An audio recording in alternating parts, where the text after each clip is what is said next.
It's the fifth dimension, y'all. So I want to make it clear right off the bat that the fifth dimension is not necessarily a destination that we're going to on a spiritual path, although that can appear. The fifth dimension, or awakening, is here and now in the present moment. It's not somewhere else. Because if it was somewhere else, then that would mean it's in duality. And the fifth dimension is oneness, wholeness. It includes everything. It's seeing wholeness in everything. And everything exists here and now. You've probably heard, if you read any Eckhart Tolle books, you know that the future does not exist right now. It is in the future. The past doesn't exist either, so it's not inherently real. It's an illusion of something that happened in the past. But what's real is the here and now. And our five senses can sense what's happening in the here and now. Our breath is happening in the here and now. That's why meditations often focus on the breath, because it gets us in our body and into the present moment. Signs that you're shifting into the fifth dimension. Number 1, total self-acceptance.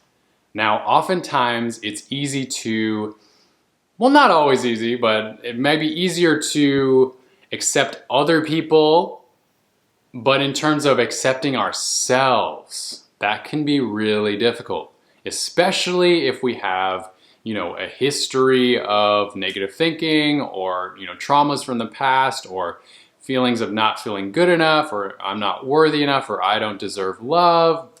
I've been there before, trust me. Now, those are all stories that we can ultimately see through with divine eyes. Yet in the fifth dimension, you are 100% accepting of yourself and what's here and now. This includes your body, so full and total acceptance of your physical vessel as well. So from this place, your insecurities, your fears, the feelings of not feeling good enough, those fall away. Now, if they do come up, that's okay too. It doesn't mean that something's wrong with you. It doesn't mean that your vibration's lowering necessarily. It's just what's happening in the present moment. And if we are in that state of full and total acceptance, then there's nothing wrong with anything. Everything is wholeness, even if it appears as the illusion of a negative belief or a negative thought or a negative pattern. It's all good when we're in this place. You're able to accept all of your flaws and all of your weaknesses and all of your strengths, and your twin flame, your beloved, mirrors that. And so you're not doing this so that you can have your beloved true love in your life. You're doing it because you love yourself and you accept yourself, and there's nothing wrong with you. And so there's no reason to hold yourself back or follow negative thought patterns or get into any of that type of stuff, but to just be here and now, fully, naturally, without any effort whatsoever. It's effortless. Now, sign number 2, physical changes. Now, each and every one of us is different. We're each a snowflake of snow that's falling down on a beautiful winter evening. We are all different, and so I'm not going to say that everyone's going to be on this one particular diet in the fifth dimension, that they can only eat this certain type of food. Absolutely not. The fifth dimension is complete oneness and wholeness. There is nothing left out. Physical changes can happen though. So in my experience, I lost 15 pounds, and that was around the time I met my beloved Amanda. This was because I was letting go of old thought patterns, beliefs, that my physical body as I am is not good enough, and that I need to get in the gym 6 days a week and lift super heavy weights really, really hard, because I need to get muscular in order to look good, in order to be desirable, and in order to feel good about myself. So that was what motivated me way back when. I was coming from that place of inner insecurity. And so once I began to fully accept myself naturally, then all of that just fell away. I didn't need to work out 6 days a week anymore. I just loved myself, and what appeared was I would work out every few days or so, but there wasn't any like dogma behind it that I have to do this in order to feel good about myself. Sign number 3, you're naturally happy. Even if you may have had tendencies in the past of negative thinking, even shame or sadness, loneliness, I've been there before, there's nothing wrong with that. But from this place, you are just naturally happy. And even though you may be going through challenging times, like 2020 and 2021, these are intense times, but you still may be feeling happy, just naturally, joyful, spontaneous, and things just feel lighter. You're not necessarily trying hard to keep your vibration high, although there's nothing wrong with that. You just have this joy within you, this spontaneity, not just because you did your morning affirmations or your meditation, but you're just constantly in this place of wholeness, of just knowing that everything that's happening, that there's nothing inherently wrong with it. And from that place, there's this natural freedom. And deep inside, you know that everything is connected and complete. And from that place, you feel a deep sense of inner peace. Sign number 4, and this is one of my favorites, synchronicity. Now, without even trying, you experience amazing synchronicities in your life that to some people may seem like magic or like miracles. You may find yourself often being in the right place at the right time, meeting the right person and having the exact conversation that you needed. So one recent story from my life is I was walking out to bring the trash outside, and as I was walking, I saw a man walking on the street, and we literally could not ignore each other because we were both walking at the same pace towards each other and basically exactly intersected each other. And so he just said to me, "Hey brother," and immediately I felt like I recognized him, and I wasn't sure from where or when I met him, but I was like, "Hey," and I just had this intuitive feeling that like he looked like I may have seen him in Bali, which is totally crazy because I'm in California right now with my family.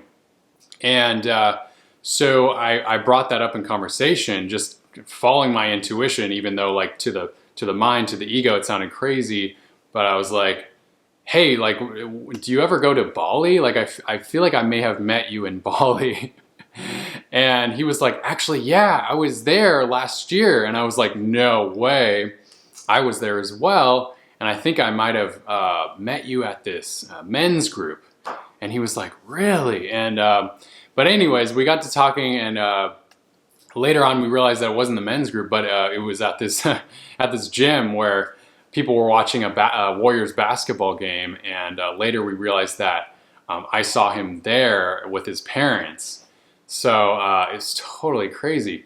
And anyways, he invited Amanda and I, spontaneously referred us to this naturopathic doctor that's here in Oakland, which is perfect for Amanda and I because we at the time were looking specifically for a holistic doctor who is in the local area. And now we're able to get our annual physicals from this doctor who's like our dream doctor. Another story with Amanda and I is on our second date.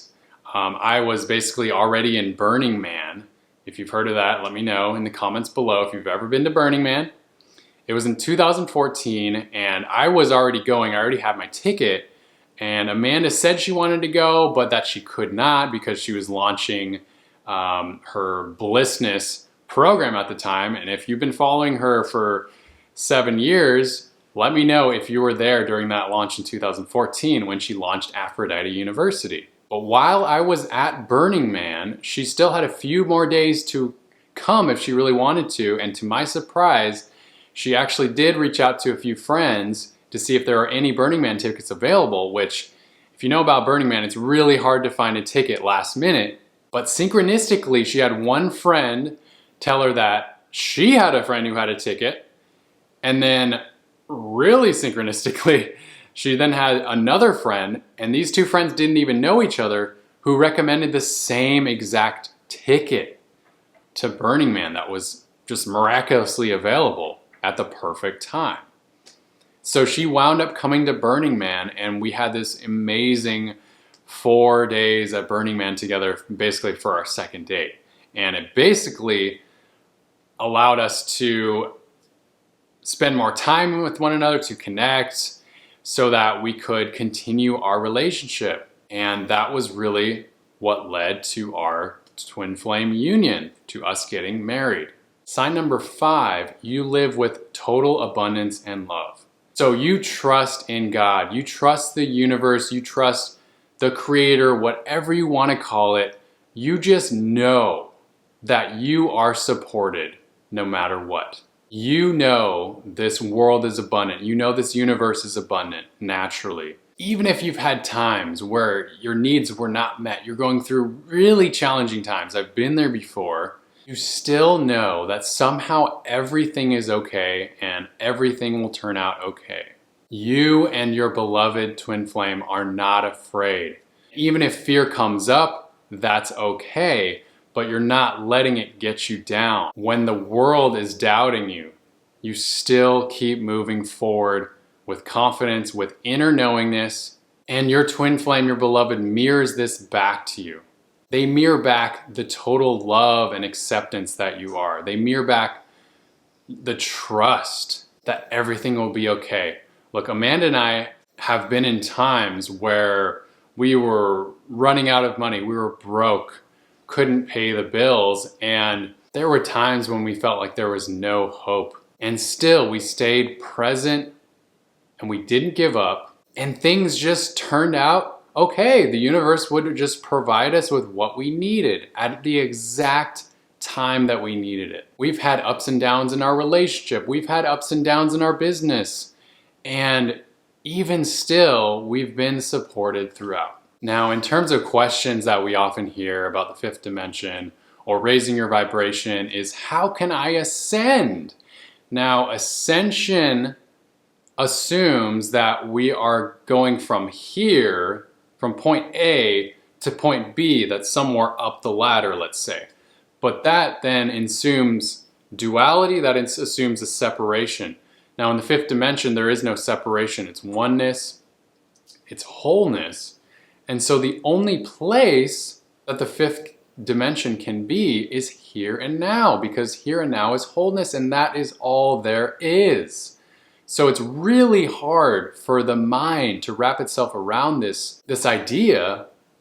It's hard for the ego, but the mind is not meant to understand this. This is an intuitive recognition. This is an inner knowing. You could say your spirit gets this or understands this. Now, what is the fifth dimension really? This is not trying to escape Earth and go back home to another planet, because home is here and now. Heaven is here and now. There is no other place. So the fifth dimension is total acceptance. It's unconditional love, which includes everything, which is wholeness. It's total presence in the here and now. And like I said, it's a total and complete mystery that the mind cannot understand. Now, if you're finding yourself in cognitive dissonance receiving this message, there's nothing wrong with that. There's nothing wrong with you. There's nothing wrong with me either. This is not something for the mind or the ego to understand. This is just the wholeness that you are. So I hope you enjoyed this video. Let me know what you think in the comments below. If you are craving your beloved, your life partner, and you feel like something is still holding you back, if you want to live in this place of what I've been discussing, also known as the fifth dimension, we have a free masterclass that we put together. It's called Bring in Your Beloved Now. And it talks about the 3 things that women often think they're doing right that's actually holding them back from attracting their ideal partner, their twin flame, their beloved. So if you would like to watch this masterclass, you can check it out in the comments below. Thank you so much for joining me today. Namaste. Namasko.